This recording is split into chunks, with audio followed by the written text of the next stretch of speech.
Hello, science class में आपका बहुत बहुत स्वागत है। आइए हम जो OMR के क्वेश्चन आते हैं उन प्रश्नों को करते हैं।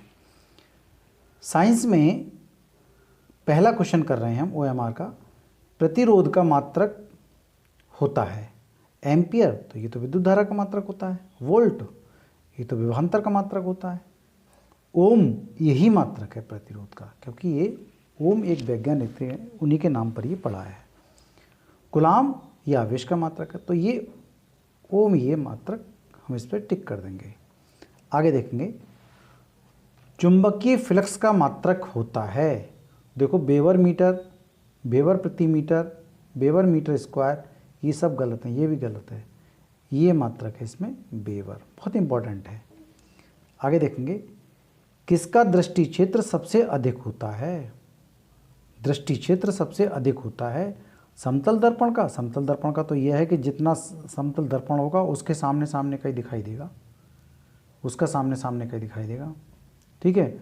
और अवतल दर्पण है तो अवतल दर्पण क्या होता है, उसके बाहर पॉलिश हो जाती है, तो सिर्फ उसका दृष्टि क्षेत्र, तो अगर देखेंगे तो उसका दृष्टि क्षेत्र तो ये पाया गया भाई, ये तो कम हो गया बहुत। और उत्तल दर्पण है तो उसका दृष्टि क्षेत्र क्या होगा, बाहर की तरफ देखो ऐसे करके, बहुत बहुत ज़्यादा होता है। तो दृष्टि क्षेत्र जो होता है वो किसका, उत्तल दर्पण का अधिक होता है। उत्तल दर्पण का दृष्टि क्षेत्र की वजह से ही इस दर्पण को ड्राइवर अपनी सीट के पास में लगाता है, ताकि पीछे की वस्तुओं को बहुत आसानी से देख सके। ओके, उत्तल दर्पण इसमें आंसर आपका सही हो जाएगा। अगला क्वेश्चन देखेंगे, क्रांतिक कोण का मान अधिकतम होता है। क्रांतिक कोण का मान, बहुत इंपॉर्टेंट प्रश्न है ये भाई। क्रांतिक कोण का मान अधिकतम होता है, तो बैंगनी रंग के लिए, नीले रंग के लिए, लाल रंग के लिए, पीले रंग के लिए, तो ये समझने की बात है। देखो, क्रांतिक कोण और अपवर्तनांक में एक संबंध आता है। क्या आता है, देखो n बराबर 1/sin c, और हमें ये देखना है, क्योंकि मुझे पता है कि अपवर्तनांक किसका इसमें ज़्यादा है किसका कम है। तो लाल रंग का अपवर्तनांक सबसे कम होता है और बैंगनी रंग का अपवर्तनांक सबसे अधिक होता है। तो ये क्रांतिक कोण होता है c, तो c को हम यहाँ रख के देखें, sin c बराबर 1/n।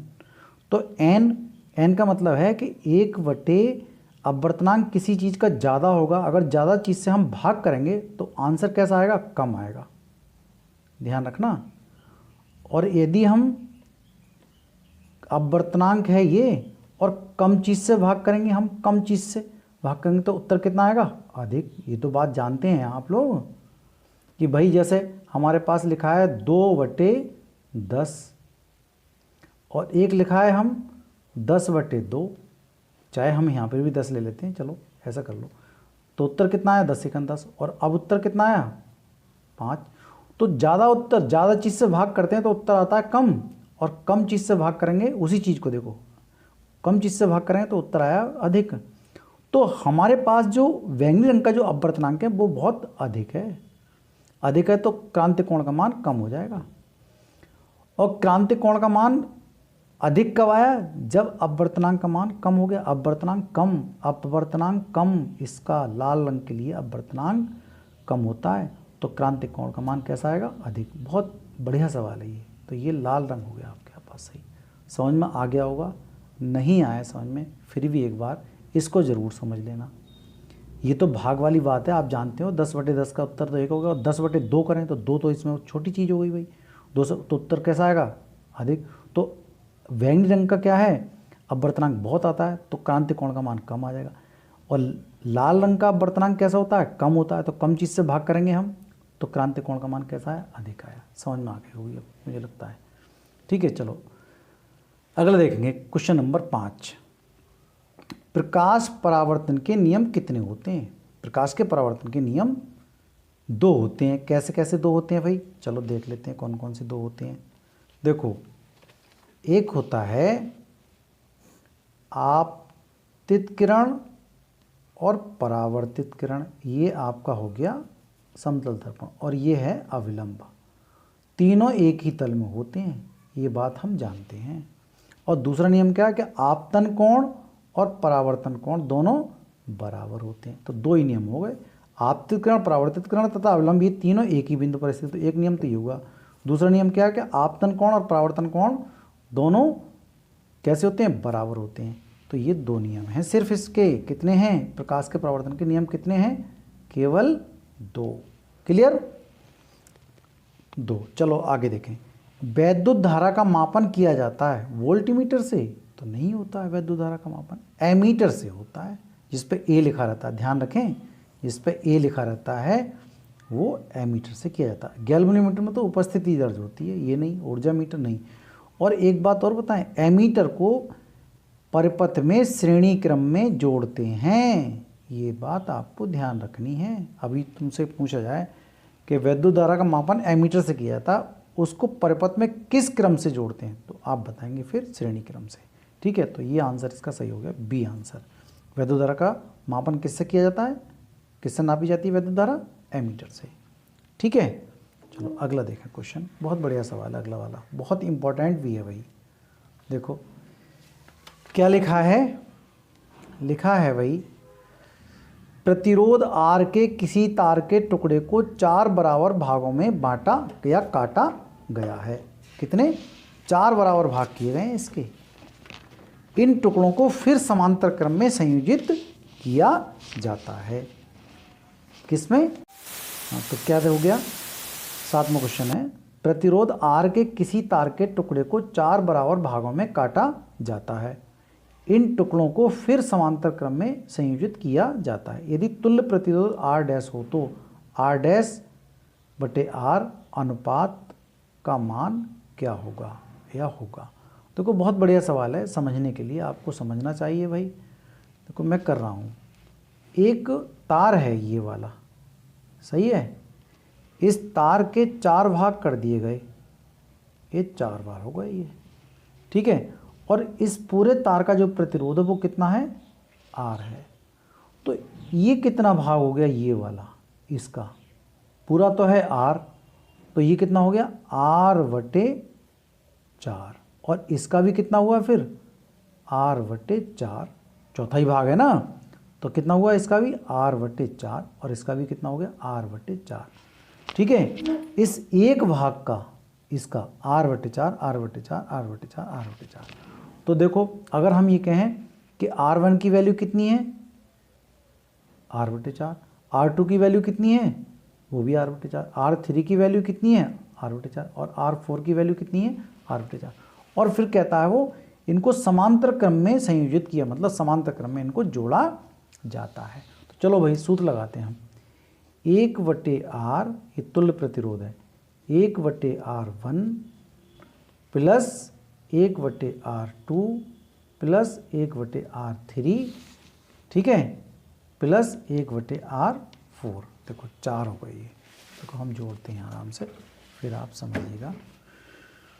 देखो 1 बटे R डैश, उनको डैश दे रखा है उन्होंने, तुल्य प्रतिरोध का मान डैश है, तो 1 बटे R की वैल्यू कितनी है, R बटे 4, ऐसी इसकी कितनी है, 1 बटे R बटे 4, ऐसी ये वाली 1 बटे R बटे 4, और R4 का मान कितना दिया है, R बटे 4, और ये 4 कहाँ जाएगा, ऊपर।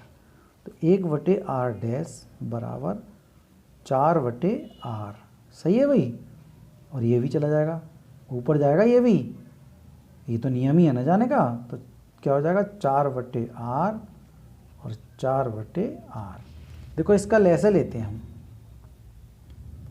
लैसा कितना हो गया, देखो इसका लैसा हो गया भाई R। बढ़िया सवाल है। देखो जब हर समान होते हैं, एक जैसे हैं, तो बस ले लिया हमने एक, तो ये क्या बचा, 4, और यहाँ से कितना बचा, 4, यहाँ से कितना बचा, 4, और यहाँ से कितना बचा, 4, तो ये कितने हो गए, 16। तो 1 बटे R डैश बराबर 16 बटे R हो गया। ठीक है, पूछा क्या गया है, ये पलट दें हम ऐसे करके, तो R डैश बटे 1 बराबर कितना हो जाएगा, R अपॉन 16 हो गया। नहीं, ये भी तो पलटा जाएगा इस तरह से। तो देखो हम R ले आए इसके पास, तो R डैश बटे R इकन R, त्रिची गुणा कर दिया हमने इसके अंदर, R इकन R, तो यहाँ कितना रह गया, 1 बटे 16। तो इनमें जो अनुपात निकला है वो क्या पूछा है इसमें सवाल में, देखो क्या पूछा, R डैश बटे R डैश ऊपर है और R नीचे है, का अनुपात क्या आएगा, 1 बटे 16, जो हमारे पास आ चुका है। ठीक है, ये अनुपात 1:16। इसको ऐसे भी लिखा जा सकता है R'/R=1:16, ऐसे भी हो सकता है। चलो हम अगला सवाल करते हैं। अभी फिजिक्स में तो इतने ही सवाल कर रहे हैं, अगली बार और करेंगे सवाल हम। देखो अब आते हैं केमिस्ट्री वाले पार्ट में। ठीक है, केमिस्ट्री वाले पार्ट में 1-2 क्वेश्चन मैंने बढ़ा कर रखा है। देखो क्या है हमारे पास,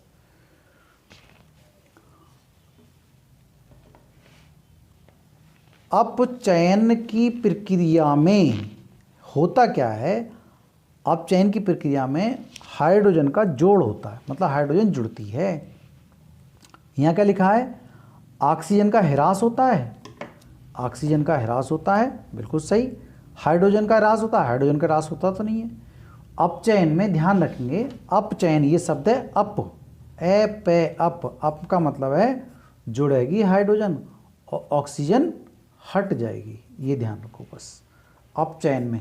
और उपचयन में क्या होता है, उपचयन में होता है ऑक्सीजन जुड़ती है और हाइड्रोजन हट जाती है, मतलब हट जाने का मतलब ह्रास होता है, कमी आती है।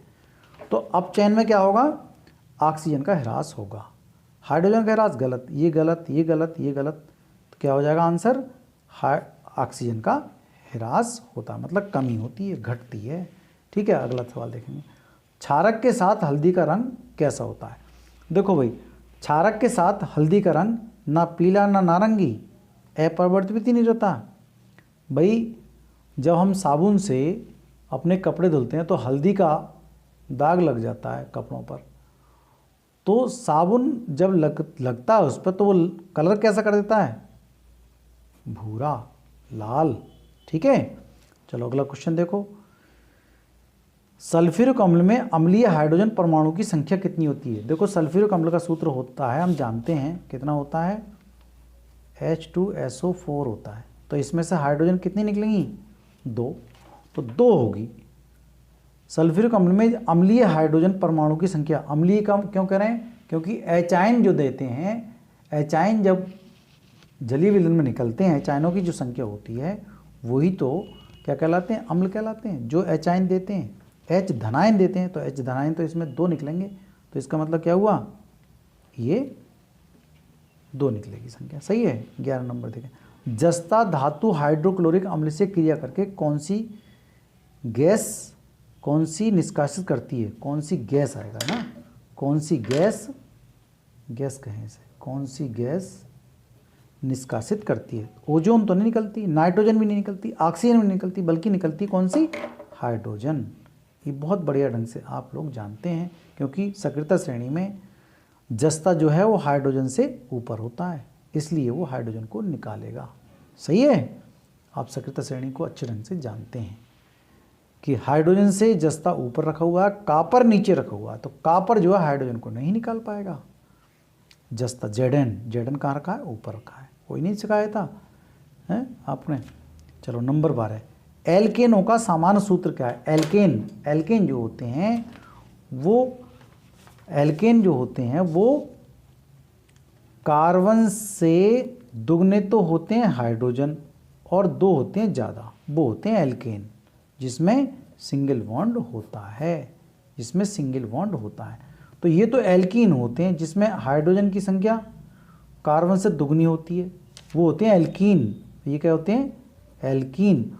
और एल्काइन कौन होते हैं, एल्काइन होते हैं जिसमें हाइड्रोजन की संख्या दुगने से 2 कम कार्बन के मुकाबले। देखो कार्बन के मुकाबले हाइड्रोजन की संख्या दुगने से 2 कम, तो ये कट गया, ये कट गया, ये आंसर हमारा एल्केन क्या आएगा, सही आएगा। नंबर कौन सा है ये भाई, ये 12 का ए नंबर सही आएगा। बढ़िया सवाल है ये। देखो CnH2n ये नहीं है, एल्कीन है ये क्या है, एल्काइन है, ये उसका है, एल्कोहल का है ये, तो ये तो बेकार है। हमें तो सिर्फ यही देखना है, हमें ये ढूंढना, ये बेकार है, ये बेकार है, ये बेकार, हमें सिर्फ देखना है ये जो एल्केनों की संख्या को बता रहा है। नंबर 13वां क्वेश्चन देखेंगे। ब्यूटेनोन में क्रियात्मक समूह हैं। देखो ब्यूटेनोन जो होता है, ओन शब्द आया, ब्यूटेनोन आया। देखो ये है हमारे पास, कैसे, चाहे तो ऐसे लिखा हो, ऐसे करके ऐसे, ये भी, और चाहे ऐसे लिखा हो, एक ही बात है ये, चाहे ऐसे लिखा हो चाहे, ये है कीटोन समूह का, किसका है ये, कीटोन का क्रियात्मक समूह है ये। तो ब्यूटेनोन में क्रियात्मक समूह क्या है, ये है। कौन सा सही आ गया इसका, डी नंबर आपका सही हो जाना चाहिए। चलो आगे देखें, अगला क्वेश्चन बढ़ा दिया मैंने क्वेश्चन, ये कुछ लग रहा था मुझे इम्पोर्टेंट। एसिटिक अम्ल का IUPAC नाम क्या है, बहुत बढ़िया है। तो देखो एसिटिक अम्ल जो होता है वो CH3COOH होता है सूत्र इसका। कितने कार्बन है इसमें, 2। तो क्या हो जाएगा, ये होता है कार्बोक्सिलिक एसिड का होता है ये COOH, कार्बोक्सिलिक का समूह है ये, क्रियात्मक समूह। तो कितने कार्बन है इसमें, 2। तो 2 का क्या मतलब होता है, एथिनोइक। तो ओइक लगाते हैं, बताऊंगा क्या लगाते हैं इसमें, ओइक अम्ल लगाते हैं ये। COOH को ओइक बोलते हैं, तो ओइक अम्ल हो गया। तो कितने हो गए, एथिनोइक अम्ल। एसिटिक अम्ल आ चुका है बोर्ड में, बहुत बढ़िया सवाल है भाई। एथिनोइक अम्ल इस तरह से होगा। चलो बायो वाले पार्ट भी कर लेते हैं कुछ। बायो वाला पार्ट भी क्या कहलाएगा, चलो भाई बायो वाले पार्ट पे भी चले जाते हैं हम। देखो मनुष्य में लार ग्रंथियों की संख्या कितनी होती है, मनुष्यों में लार ग्रंथियों की संख्या 2 जोड़ी, कितनी होती है, 3 जोड़ी, 4 जोड़ी, 5 जोड़ी। तो ये होती है भैया 3 जोड़ी। कितनी होती है, 3 जोड़ी। इंसुलिन नामक हार्मोन स्रावित कहाँ होता है, इंसुलिन जो होता है वो ध्यान ये रखना है हमें, इंसुलिन कहाँ होता है, अग्नाशय में। और अग्नाशय जो हो हैरगेंस की दीपिकाएं होती हैं, हैरगेंस की दीपिकाएं होती वहाँ से निकलता है। तो वो कहाँ होता है, अग्नाशय के अंदर होता है। जो खाने को खाने में जो एनर्जी मिलती है वो उसी की वजह से मिलती है। लोग जो ज़्यादातर इंसुलिन एक हार्मोन होता है वहाँ अग्नाशय में स्रावित होता है, मतलब निकलता है खुद ही, ताकि पाचन अच्छे ढंग से हो सके। अब आता है अगला हिस्सा, ये क्या है इसका आंसर, अग्नाशय। ठीक है। पुरुष में लिंग गुणसूत्र होता है, तो वो होता है XX/XX डबल होते हैं ये, कितना होते हैं, XY, पुरुष में ही होता है। ठीक है। आगे है इंसुलिन हार्मोन की कमी से होता है। देखो इंसुलिन नहीं होता है तो उन लोगों को क्या होता है, डायबिटिक, वो डायबिटीज़ हो जाती है उन्हें, जिसको कहते हैं हम शुगर हो गई, जिसको बोलते हैं मधुमेह रोग होता है उन्हें, क्योंकि इंसुलिन बनता नहीं है वहाँ पर। कहाँ पर नहीं बनता है, अग्नाशय में नहीं बनता है। ठीक है। हार्गेंस की दीपिकाएं काम करना बंद कर देती हैं, अग्नाशय में नहीं बन पाता है वो, इसलिए उन्हें क्या हो जाता है, मधुमेह रोग हो जाता है। तो ये क्वेश्चन चीज़ एक ही है, लगभग समझने की बातें हैं। आगे आता है स्वपोषी पोषण के लिए आवश्यक है। स्वपोषी का मतलब है जो अपना भोजन स्वयं बनाते हैं, तो ये भी आवश्यक है। देखो प्रकाश संश्लेषण से संबंधित क्वेश्चन आएगा आपके यहाँ, तो ये भी आवश्यक है प्रकाश संश्लेषण में। सूर्य का प्रकाश भी आवश्यक है, क्लोरोफिल भी है, उपरोक्त सभी। तो ये आंसर तो बहुत बढ़िया है भाई, सभी हैं ये तो स्वपोषी के लिए। भाई पौधे अपना भोजन स्वयं बनाते हैं, तो ये चीज़ हो तभी बना पाएंगे, क्योंकि कार्बन डाइऑक्साइड पौधे लेते हैं ये गैस। क्यों भाई, कार्बन डाइऑक्साइड गैस जो होते हैं वो पौधे लेते हैं। सूर्य का प्रकाश उन्हें चाहिएगा, क्लोरोफिल, क्योंकि अगर ये नहीं होगा सूर्य का प्रकाश तो फिर भोजन वो नहीं बना पाएंगे, और जो भोजन नहीं बनाएंगे तो फिर हमें भी कुछ नहीं मिलेगा। अगला देखें, मेंडल, ग्रेगर जॉन मेंडल की बात हो रही है। मेंडल ने आनुवांशिक जो प्रयोग किए थे वो किस पर किए थे, ना तो आलू पर किए थे, ना अमरूद पर किए थे, मटर पर किए थे उन्होंने तो ये प्रयोग, इमली पर नहीं किए थे। पत्तियों द्वारा कायिक प्रजनन होता है। देखो कायिक प्रजनन पता है क्या है, मतलब काया से, काय का मतलब काया से, काया का मतलब पेड़ से, छाल से, ऊपर से तने से, वहीं से पेड़ बन जाता हो, बीज से ना बनता हो, आंतरिक ना बनता हो। वो कौन है, पुदीना। पुदीना तो पूरी जड़ से ही हो जाती है, पूरा ही पूरा पेड़ उठाना पड़ता है। आलू में आलू गाड़ोगे तभी पूरा आएगा, उपरोक्त सभी नहीं। तो ब्रायोफिल्लम होता है ये। ब्रायोफिल्लम क्या होता है, जिसको आप पत्थर चटा घास नहीं होती है, वो छोटे छोटे पत्ते होते हैं उसके, उसकी बात हो रही है। देखो पत्थर चटा जो घास होती है, पौधा होता है, उस पौधे की पत्ती में से पौधे निकलना शुरू हो जाते हैं, इसलिए उसकी काया से ही क्या होता है, पौधा बन जाता है। वो उसका नाम है पत्थर चटा का, ये है ब्रायोफिल्लम। ठीक है नहीं, इस तरह से ये क्वेश्चन आपके पूरे हो जाते हैं। Thank you, have a nice day.